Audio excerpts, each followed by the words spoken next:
Good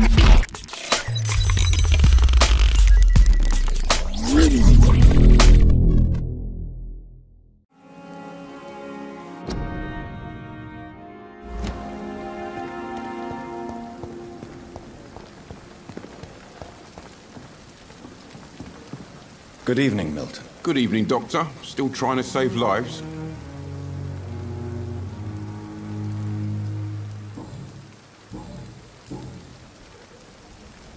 Why do you have such a mediocre reputation among your colleagues, Milton? Fuck them. Nobody knows the horrors I've seen since working here. This city was sick long before the epidemic, Dr. Reed. I know it's a difficult task, but correct me if I'm wrong. Is this not the job you are paid to do? I've seen babies left to die while their brothers were properly fed. Underage girls and boys sold to all manner of perverts. I'm sorry, I don't know what to say. Yeah, exactly. We lack words. So excuse me if I don't look on the bright side of life. I have some good news, Milton. What? The epidemic's over? I retrieved your wallet with all the money and a certain picture. Well, yeah, Pippa Hawkins is my girl. So what? Is it the difference of skin colour that bothers you? Not at all, Milton. Good. Please, take this money anyway. To remind you to keep your mouth shut. Not everybody is as broad-minded as you, Dr. Reed.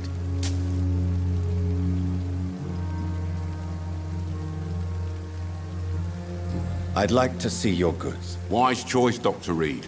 A reliable gun is what everybody needs these days.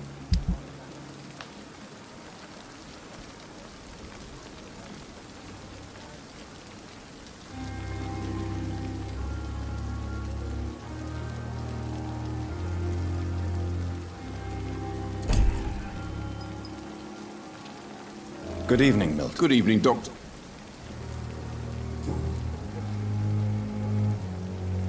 What's going on between you and Nurse Hawkins? Pippa's tired. Tired of all this shit. Tired of all those corpses piling up. She's as depressed as I am. During the war, I witnessed a few couples just like you come together in difficult circumstances. It can be very damaging. Maybe you're right. But we support each other.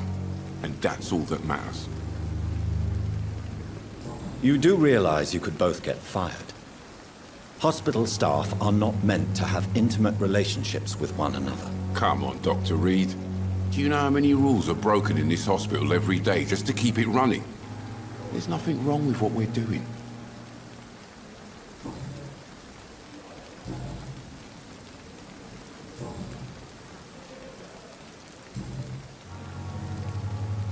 Goodbye, Milton.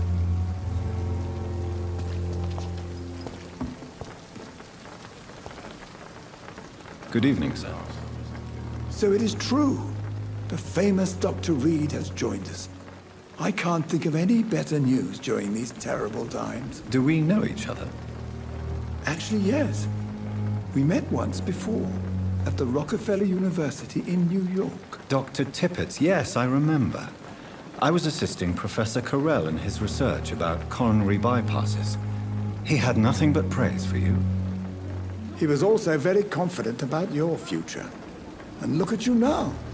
Eminent surgeon and blood transfusion specialist. What is the Pembroke Hospital situation? And please, speak freely.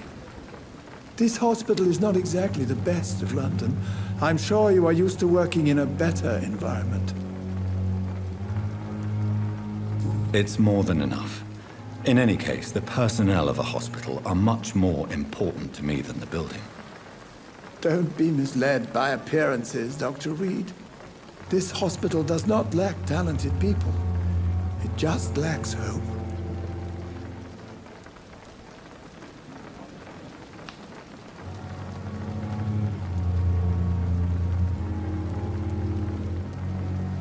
What can you tell me about the staff in the hospital? Some are really good, and others are not so good.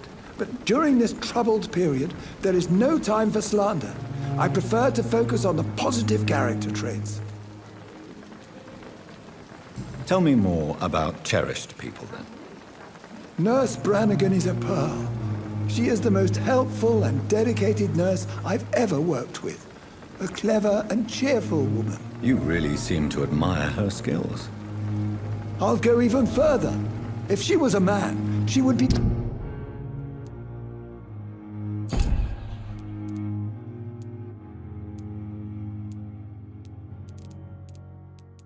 a damn fine practitioner.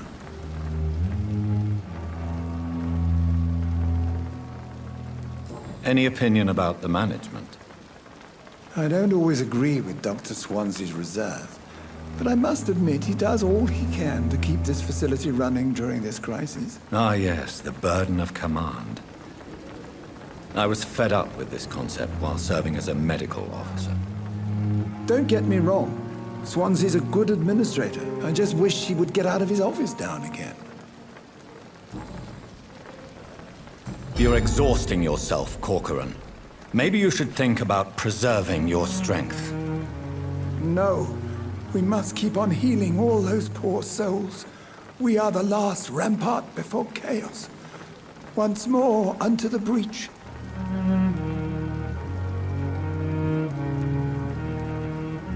Nurse Brannigan is worried about you, Doctor. She should not have told you that. I will have a word with her. You don't have to blame her for her honesty. I'm not that kind of man, my dear Jonathan. Actually, Nurse Brannigan's opinion is the only one I may listen to. What can you tell me about the staff in the hospital?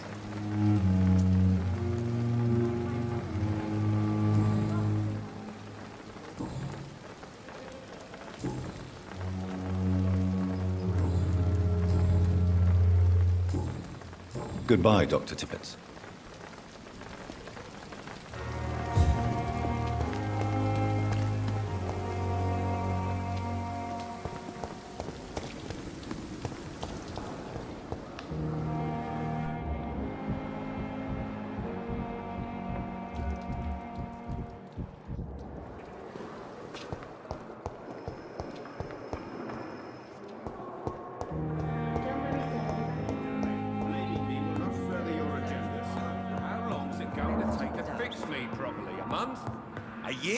You have the right to disapprove of our methods, and you will kindly apologize when you're feeling better. Good evening, sir. Good evening, sir. I'm Dr. Reed. I believe we're going to be colleagues. Reed, yes, I've been informed about your arrival. I'm Waverly Ackroyd. Welcome aboard, I suppose. Does my arrival inconvenience you in some way, Dr. Ackroyd? Let us just say that I don't particularly share Dr. Swansea's enthusiasm for hiring you. What we need here are reliable professionals, not overrated dabblers. If you have a problem with me, Dr. Ackroyd, please feel free to tell me. Dr. Swansea has imposed your presence on this hospital without asking anyone's advice. The benefit of his position. But I don't agree with it. I know we've never met before, but I believe this hospital could use all the help it can get. You will agree with that, I'm sure. Oh, but I have heard about you, Dr. Reed. Of course, you can't say the same about me, since I have not wasted my time courting the press.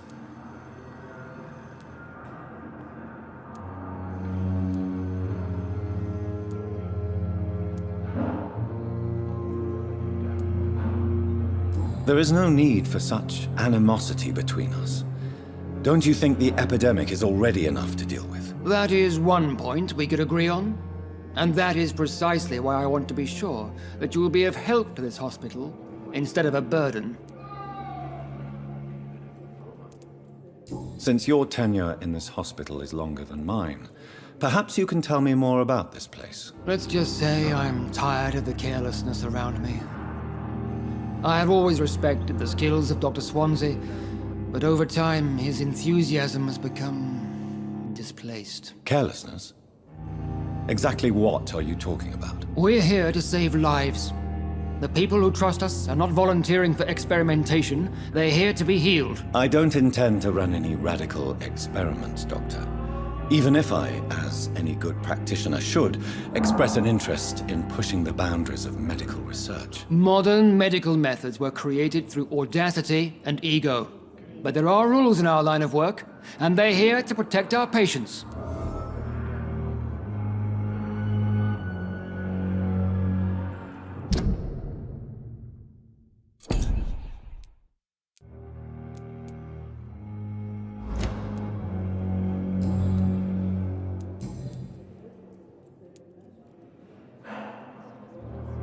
I don't know what you've heard about me, but I have already proved my value as a practitioner. I don't question your skills, Dr. Reed, but your motive. Is it money, fame, or are you truly dedicated? And what exactly is that supposed to mean? I served in the war just like you. But unlike you, I did not use the wounded to play the modern sorcerer. Be careful what you insinuate, Dr. Ackroyd. I only want you to admit you used those men to improve your theories.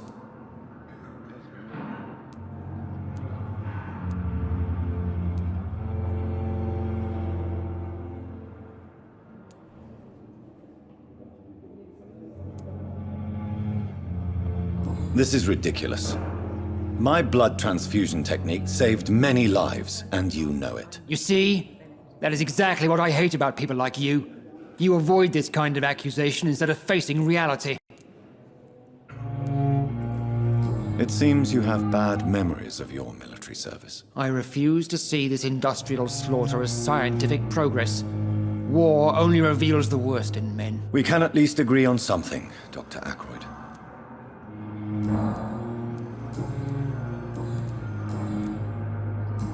Thank you for your time. We'll talk later. To calm the children, Helen. As for me, What can I do for you, Doctor? Thank you, Nurse Crane.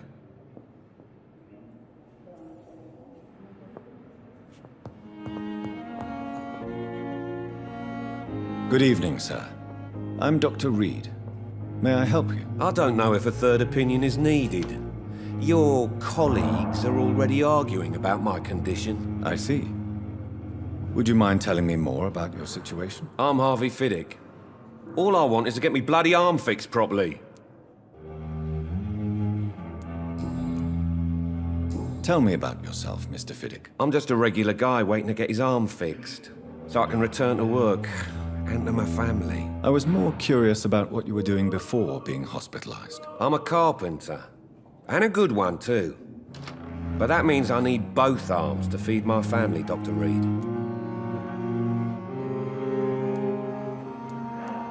Tell me about the doctors who are arguing about your case. Strickland and Ackroyd. They both want the best for me, but there's a lot of pride there. Doctors are no different from carpenters, it seems. What do you mean? I often had professional arguments with rivals on a building site. Difference is I disagreed about wooden nails, not flesh and bones. Are you satisfied with your treatment here? Well, it's clear that I've chosen a bad time to be injured. Forgive my bluntness, but you seem overwhelmed by cases of the flu. I won't lie to you about it. I'm afraid we are. Are you sure you don't want to operate yourself, Dr. Reed? I have the feeling you're very capable. And your colleagues seem to think so too. In other circumstances, you would be right. But for now, I don't think I can take on the responsibility. My apologies.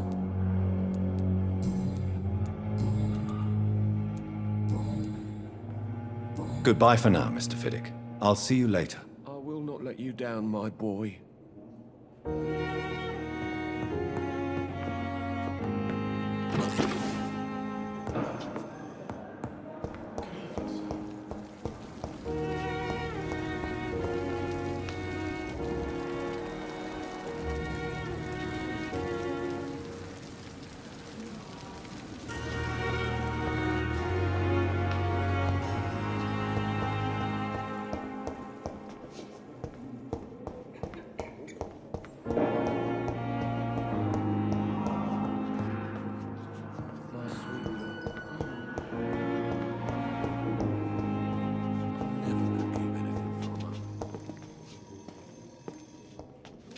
Good evening, Doctor. I believe we're going to be working together. Dr. Reed, Dr. Swansea informed us of your arrival, but I could not dare to believe we'd have such good fortune. Such an honor, sir. Thank you. And you are? I am Thoreau Strickland, Dr. Thoreau Strickland. I'm a great admirer of your work, Dr. Reed.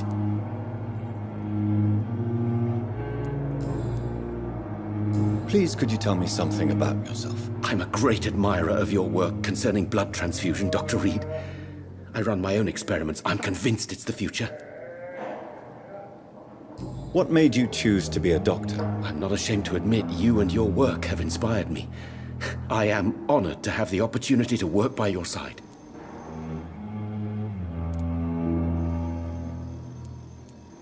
It's always a pleasure to share scientific and medical knowledge with someone eager to learn. I'll be glad to help you if I can. This epidemic may be the century's most terrible disaster, but I'm convinced that we, as doctors, are the only ones able to defeat it. I based my technique on my mentor's research. He helped me perfect my method. What is yours? I'd rather not talk about it. For now, it's just theories and first approach. My process is purely experimental and unsuccessful. As long as you're cautious and methodical, you may remain empty-handed, but you won't fail. You're not the first one to warn me, but I am convinced knowledge is the main weapon against the ravages of this epidemic. What can you tell me about the Pembroke? Well, it has always been an honor to work with Dr. Swansea. But with your arrival, I can't think of a better opportunity to learn about blood transfusion.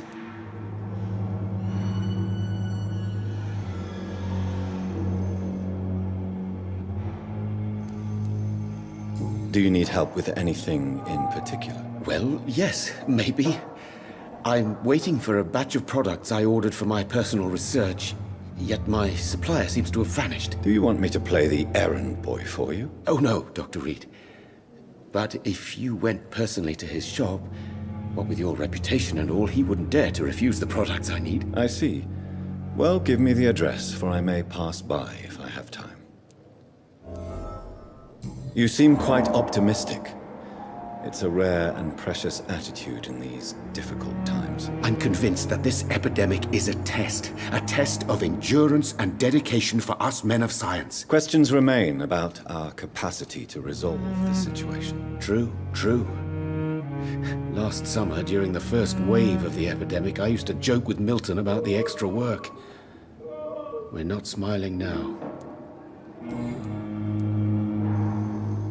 What do you think of Dr. Ackroyd's aversion to modern medical methods? It's a shame he's so narrow-minded. Dr. Swansea taught me that science is about exploring uncharted territory. I'm convinced that's true. With the influenza and all that's going on, you should put your differences aside, don't you think?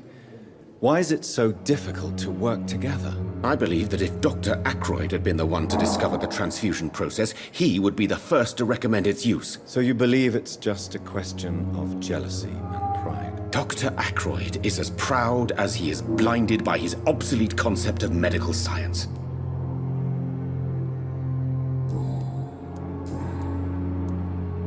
Tell me more about your willingness to experiment with new medical techniques. Harvey Fiddick is a patient suffering from a severe injury that could cripple him if not treated correctly.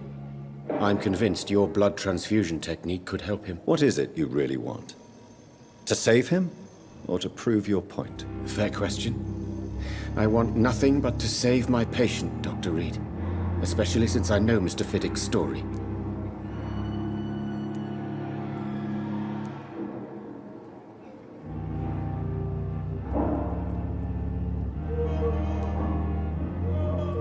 This personal involvement could also appear to be a lack of impartiality. You must know that a good surgeon must remain neutral. I agree. But that does not excuse Dr. Ackroyd's behavior, a man who did not even take time to converse with his patient. Do you think keeping his distance was a mistake? All I know is that I'm taking care of human beings with desires, hopes, and fears. Not some biological machine comprised of blood, bones, and flesh. Tell me Mr. Fiddick's story. Our first diagnosis was compromised because Mr. Fiddick lied to us about the real origin of his injury. He first claimed it was an accident. But why would he hide such crucial information from us? Because he is a proud father, ashamed of putting his children at risk because of his own negligence.